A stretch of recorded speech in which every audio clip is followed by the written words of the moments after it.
تو میں بھی کسی دعوے سے نہیں کہہ رہا، لیکن دو امکانات ہیں۔ امکان نمبر ایک کیا ہے؟ ابھی عالم اسلام کا ایک سالڈ بلاک ہے جو یہودی ورلڈ آرڈر کی نگاہوں میں کھٹک رہا ہے۔ میں کھٹکتا ہوں دل یزداں میں کانٹے کی طرح۔ اگرچہ ان کی اسٹریٹجی کیا ہے؟ ایک ایک کر کے ان کے حصے بکھرے کر کے تیا پانچا کرو۔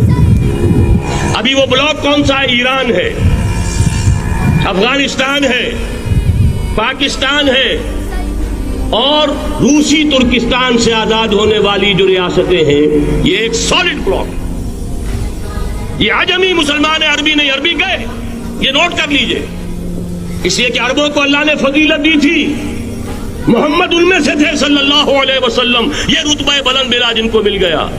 لیکن ساتھ ہی اللہ نے دھمکی بھی دے دی تھی سورہ محمد میں، ان تتولوا یستبدل قوما غیرکم، اگر تم پیٹھ دکھا دو گے اس مشن کو جو ہم نے تمہارے حوالے کیا ہے، تمہیں ہٹائیں گے، کسی اور کو لے آئیں گے۔ بہرحال اس وقت جو میں کہہ رہا تھا، ورنہ میرے پاس تو یعنی یہ کہ درد دل کہنے کے لیے وقت نہیں ہے، مجھے اپنی بات کو محدود کرنا پڑ رہا ہے، لیکن میں اب آ رہا ہوں اصل موضوع کی طرف کہ ایک امکان تو یہ ہے کہ اس بلاک میں اسلام کا احیاء ہو، اور اس کے لیے کچھ نویدیں بھی موجود ہیں احادیث نبویہ میں۔ وہ تو آپ نے سنا ہوگا اقبال کا شعر، میرے عرب کو آئی ٹھنڈی ہوا جہاں سے، میرا وطن وہی ہے، میرا وطن وہی ہے۔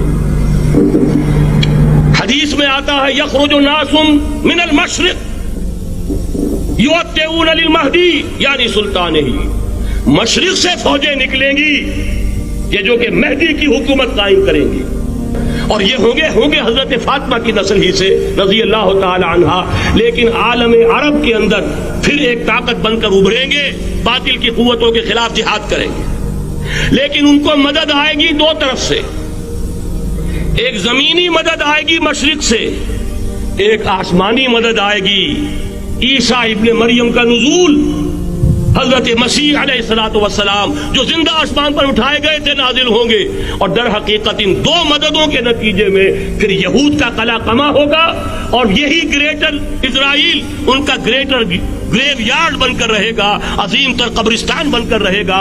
اس کی بڑی واضح حدیثیں موجود ہیں، اس کی بڑی تفصیلی خبریں موجود ہیں، یہ احادیث کی کتب کے اندر، بدقسمتی سے ہماری اس کی طرف توجہ نہیں ہے۔ یہ سارا ماضی سامنے رکھیے اور حضور کی دی ہوئی پیشن گوئیوں کا مستقبل سامنے رکھیے، ان دونوں سے ثابت ہوتا ہے اس خطۂ ارضی سے کچھ ہونا ہے۔